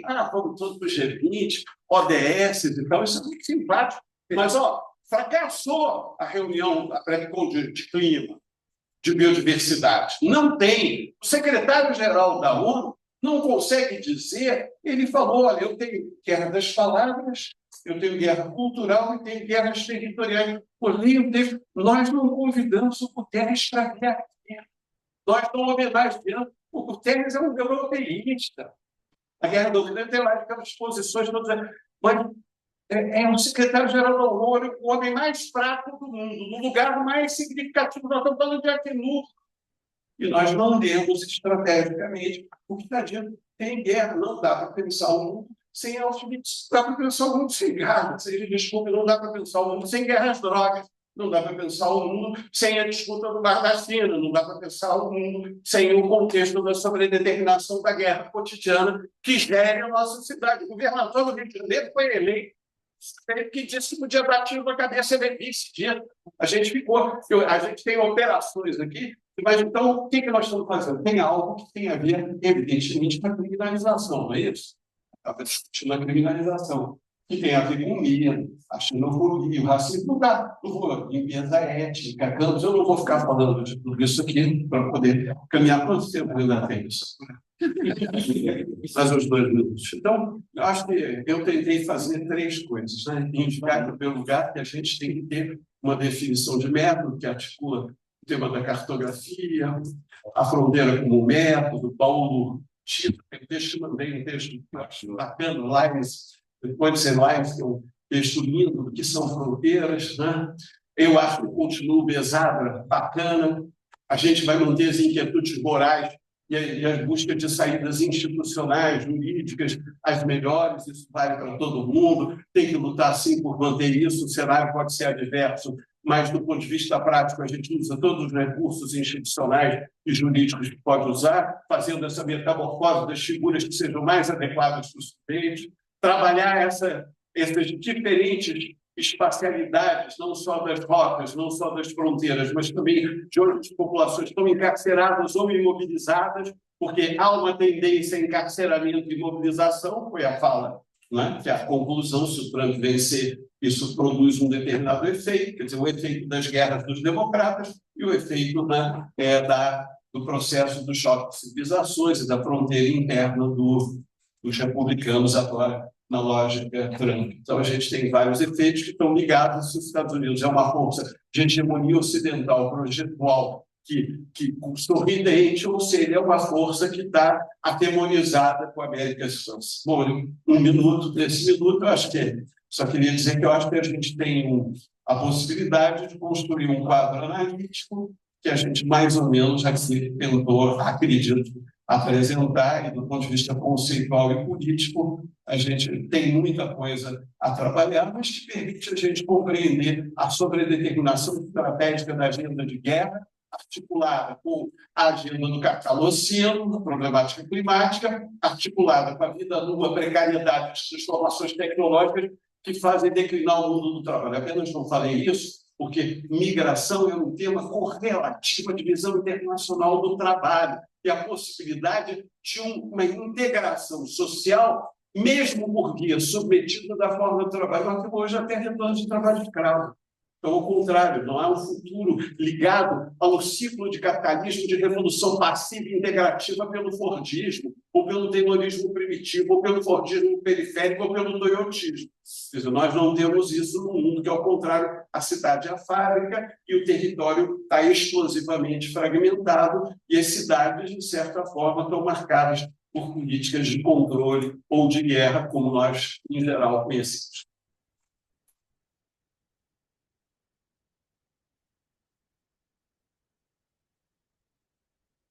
Muito obrigado, Kunka. Eu acho que é um presente terminar com a sua fala, sobretudo num seminário que tinha um intuito muito, muito claro de repensar. E, como sempre, você nos convida, nos provoca a repensar as coisas. Então, muito obrigado. Gente, com isso, eu abro a palavra para vocês. Se vocês quiserem compartilhar pensamentos, se vocês quiserem colocar alguma questão, alguma pergunta para algum dos nossos convidados, fiquem à vontade. Alguém teria alguma colocação, alguma pergunta? Pediria só que vocês, antes de colocarem a pergunta, se pudessem se apresentar, falar o nome, de onde são. Boa tarde, tudo bem? Eu me chamo Laís, sou aluna de graduação da PUC. Laís. Gostaria de agradecer a vocês pelas ações dele, que vocês falaram, foi muito interessante. E eu tenho, não é exatamente uma pergunta, mas é mais assim, um comentário. Eu gosto muito do tema de imigração, e leio bastante por isso em alguns lugares, e eu comecei a trabalhar com isso na Europa, na França. E por isso acho que eu gostei tanto de uma fala de Suzana, porque estou bem confortável essa questão da grave violação dos direitos de solicitantes de asilo, refúgio, refugiados, no geral, e sobre como, enquanto o Brasil ainda tem muito que andar, né, nesse quesito, principalmente quando se trata de imigração, de refugiados, discursos portugueses, etc., né, quando você se compara como é o Brasil de leis, etc., e como é a França, que é uma realidade que eu vivi, nossa, é assim, é absurdo. Eu trabalhava numa ONG que basicamente oferecia ajuda à mulher vítima de violência sexual. E eu especificamente trabalhava com vítimas de tráfico humano, prática sexual. Que a grande parte delas vinha da Nigéria e tinham que passar pela Líbia, como você falou. E muitas delas tinham que fazer, não fazer, realmente, eu fazia todo o processo delas. Estava de quarentena, preparava feito para post e afins. E quando elas chegam na França, na Europa em geral, ou no Brasil, enfim, é tão esperado que, nossa, ufa, cheguei, agora eu vou conseguir ter uma vida digna, vou conseguir trabalhar, vou conseguir aprender língua, estudar, principalmente, muitos iam estudar, né? E elas encontram um sistema extremamente falho, não falho porque é complexo, mas falho porque ele foi criado para ser falho, né? Ele foi criado para você não conseguir ter filhos, porque é realmente uma mensagem muito clara, nós não queremos aqui. Como, por exemplo, com o caso da Frontex, né? Quando, quando essas pessoas pegam esses botes completamente furados e vão atravessar o Mediterrâneo, claramente o objetivo desses coiotes não é nem você ficar na costa da Itália, Chipre, etc. É você só ser encontrado pela guarda costeira, né? E não ser retornado para a Líbia. Isso mudou muito com o Frontex.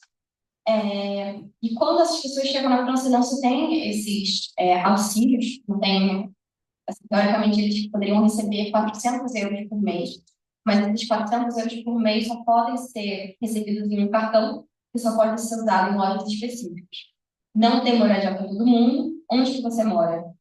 Né? Então, muitas dessas mulheres com quem eu trabalhei, elas foram para lá para se prostituir, trabalhar com prostituição, elas odiavam, elas eram violentadas, era horrível, elas tinham uma graça vida, mas como elas não tinham como ter um aluguel, pagar um aluguel, e muitas vezes eram até meio recusadas a esse auxílio financeiro, porque tem o procedimento do Dublin, né, que se senta do país da União Europeia, o sentido tem que ser lá, não se move, né, elas tiveram que continuar a se prostituir, que quando você vai falar às autoridades francesas sobre história, a primeira pergunta que eles fazem é: você ainda está se prostituindo? Você ainda está se prostituindo, ainda que seja de subsistência, não está certo, você não está se integrando o suficiente na cultura francesa, você não está aprendendo a língua o suficiente, mas como que eu vou aprender a língua se não tem curso? Né? Eu acho que o pior de todos é como a audiência, todas as audiências para você poder pedir na primeira fase, todo mundo rejeitar, no fim todo mundo rejeitar, assim, a segunda fase, uma audiência na Corte Nacional do Direito de Asilo, que é em Paris. E a gente sabe que sim, tem muitos refugiados e solicitantes grandes em Paris, mas não é só em Paris que tem essas pessoas. E como é que você vai sair do sul da França numa viagem de 20 horas de ônibus, sem dinheiro para comprar passagem de ônibus, sem dinheiro para pagar um lugar para ficar em Paris, os advogados que a corte oferecem. Laís, posso pedir que você conclui, porque a gente tem que perguntar se outras pessoas têm alguma questão. Tá, basicamente, isso é realmente a falta de apoio que se tem.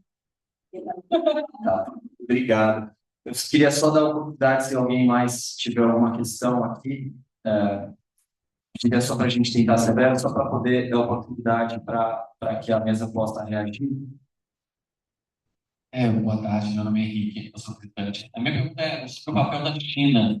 Por exemplo, tem um projeto do Xi Jinping, do Cinturão das Novas Rotas da Seda, então os países africanos africanos estão desenvolvendo investimentos, e eu gostaria de saber como que se está sendo um fator de manutenção dos africanos, enfim, todos os países que recebem esse projeto, de permanência nos seus países. Se é um fator que está diminuindo o número de imigrantes.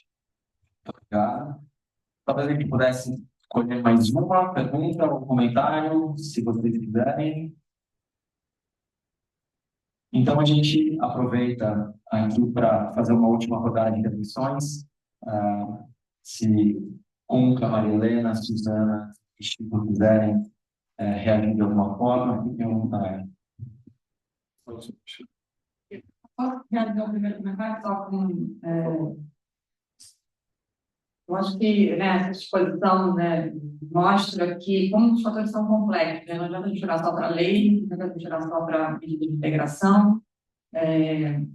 Na França, a gente vê um crescimento muito forte hoje, como em outros países da Europa, de partidos de extrema-direita, né, de representação política muito forte da imigração.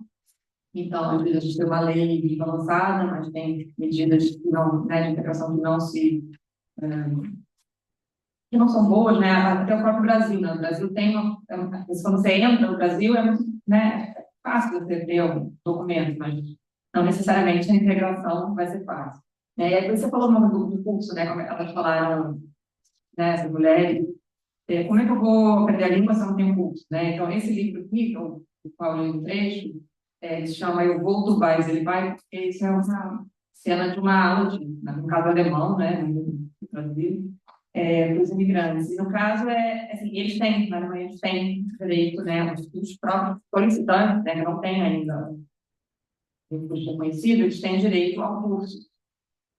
Mas, assim, quem trancado no alojamento, sem a perspectiva de que esse seu pedido vai ser, né, avaliado em pouco tempo, sem poder trabalhar, porque lá eles não podem trabalhar até ter um recurso. Então, quer dizer, você vê também, né, a gente fala Europa, mas cada lugar tem seu, né, os estados ainda não são soberanos, né, nesse tipo de decisão. Então, você vai aprender alemão para usar quando, com quem, né, eles estão entre eles saem, tomando um alojamento fora do centro, quer dizer, eles mal na cidade, para usar esse alemão. Então, a gente vai vendo que essas medidas cotidianas, né, e isso colocado em cada lugar, elas são muito importantes de serem analisadas, não só no sistema macro jurídico e no campo das relações humanas e no campo cotidiano mesmo. Eu queria fazer um comentário, porque eu acho que a migração tem muito a ver com fatores de expulsão e de atração. Então, a expulsão condições econômicas, falta de trabalho, etc., uma lei de guerra, crises climáticas, etc. Mas eu acho que se a China está fazendo tantos investimentos e melhora a economia, talvez seja indiretamente um fator para as pessoas ficarem em seus países. Eu acho que muito do que nós sofrimos no mundo também, além de questões, obviamente, guerras e conflitos, são muitas questões de migração econômica, da falta, obviamente, de oportunidades em cada um dos países. E se você tem uma economia muito mais consistente, sem investimento, sem emprego, isso, obviamente, é um elemento para você para que seus cidadãos fiquem, obviamente, no seu país de origem. Tem muitos investimentos chineses, a gente teria que entrar em cada um desses investimentos e, efetivamente, eles estão produzindo maiores empregos, melhorar a economia, etc., etc., e já é outra discussão, mas isso pode, obviamente, melhorar as condições e, digamos, ajudar a que não haja uma migração econômica tão forte para fora. Isso. Tenho a impressão que o investimento chinês, como é um investimento que combina infraestruturas numa divisão de cadeias produtivas internacionais, que estão ligadas ou à alimentação ou à mineração, ou algum complemento desse tipo, quer dizer, elas ativam, muitas vezes, quando ativam de maneira mais sofisticada, siderurgia, mecanismos portuários, ferroviários, estruturas de transporte extrovertidas, fortalecem mecanismos administrativos de Estado. né? Certas infraestruturas vão gerar certo tipo de emprego, mas basicamente estão ligados à divisão internacional do trabalho para sustentar a grande fábrica global e as dependências da China. Então, vão produzir o quê? A possibilidade que nós não estamos discutindo aqui, de até que ponto o capitalismo chinês pode compensar essa, digamos assim, transformações pós-industrial do mundo ocidental, vis-à-vis a hiperindustrialização do mundo asiático, oriental e Ásia-Pacífico, e uma redefinição do lugar da África, mas que a gente tem que ver se as resistências, a organização social, os problemas que nós discutimos aqui, fazer rodovia para o Pacífico é legal, quer dizer, nós vivemos os mesmos problemas. A avaliação, se eu olhar o cenário do Pará, Baetetuba, vamos olhar o Pará, onde é que está a China no Brasil? A China no Brasil está no Pará. Onde é que está a China no Brasil? Ela também está na Vale do Rio Doce, não está? Quer dizer, na conexão das cadeias internacionais. Ela está, portanto, né, na produção de soja. Nós vamos ter menos 30% de produção alimentar, em função da seca e coisa, e vamos ter mais 30% de produção de soja no Brasil, nesse regime de seca e destruição. Então, é um pouco complicado como é isso. Isso tem a ver também com a maneira como você pensa as transformações que estão em curso. Por isso, o tema da biodiversidade não é uma forma só de quanto a gente vai receber de patente, foi a única coisa aprovada, né? Junto com a representação indígena agora na Colômbia, é que as empresas que explorarem deveriam pagar um fundo, elas que patentearem aquilo que for derivado da biodiversidade. A biodiversidade está sendo destruída. Se você aumentar isso com obras de grande impacto para siderurgia, para mineração, etc., o resultado para a soja, o resultado é dramático, né? E o mundo precisa de água e precisa de oxigênio, e nós também. Quanto custa um litro de água mineral? O que aconteceu no Rio Grande do Sul? Nem água, quando tem uma crise dessa, nem água você tem para beber.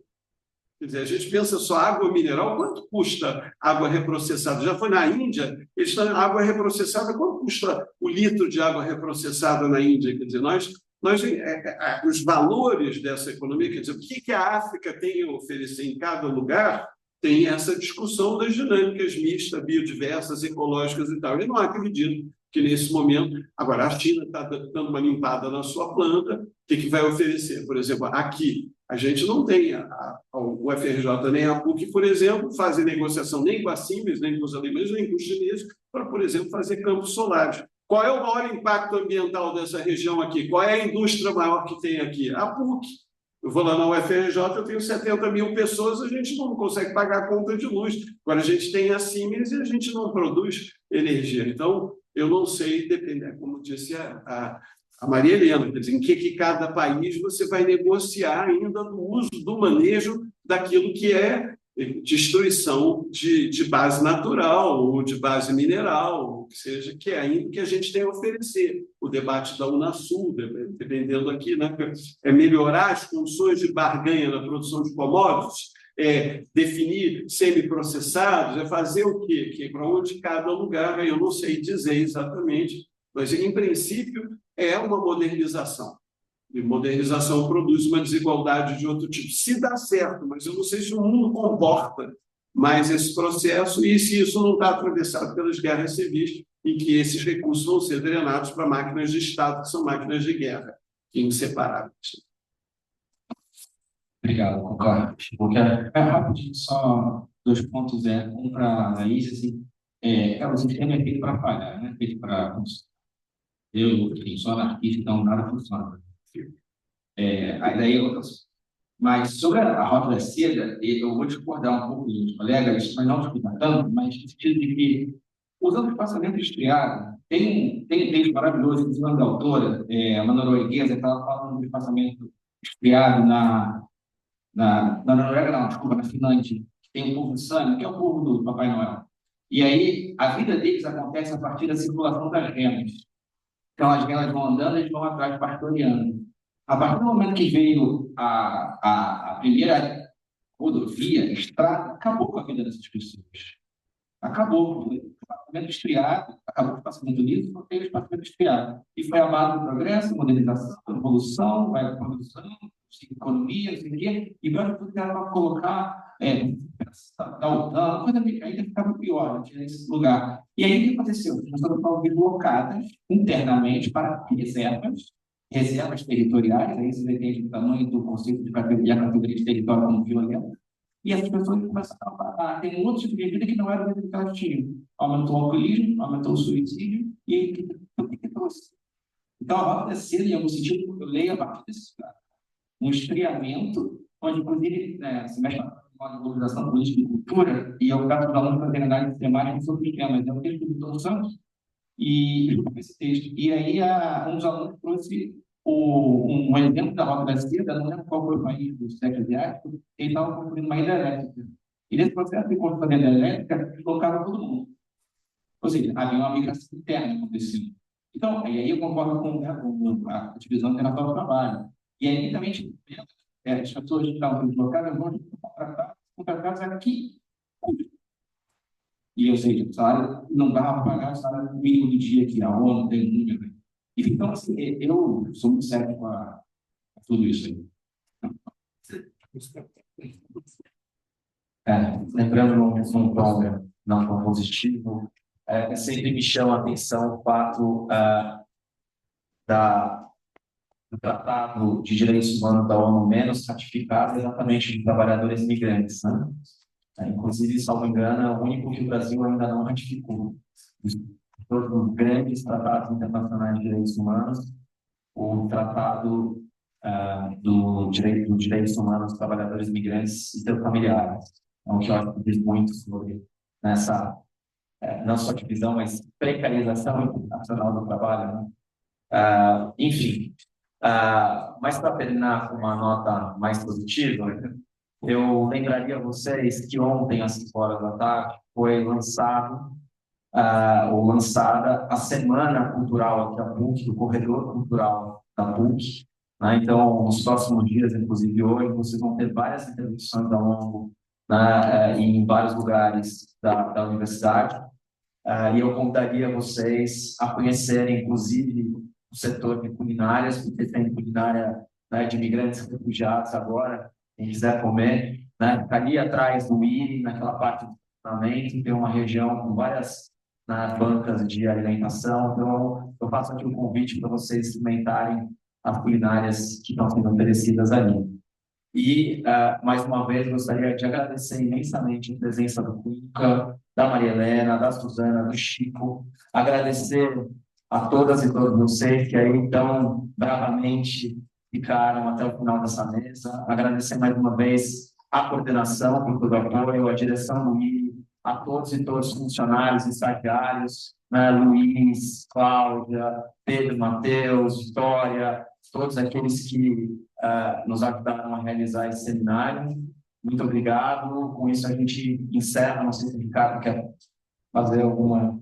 Então, com isso a gente, né, encerra o nosso seminário da graduação em parceria com a cátedra. Desejo um ótimo dia e um ótimo resto de semana a todas e todos e todos. Muito obrigado.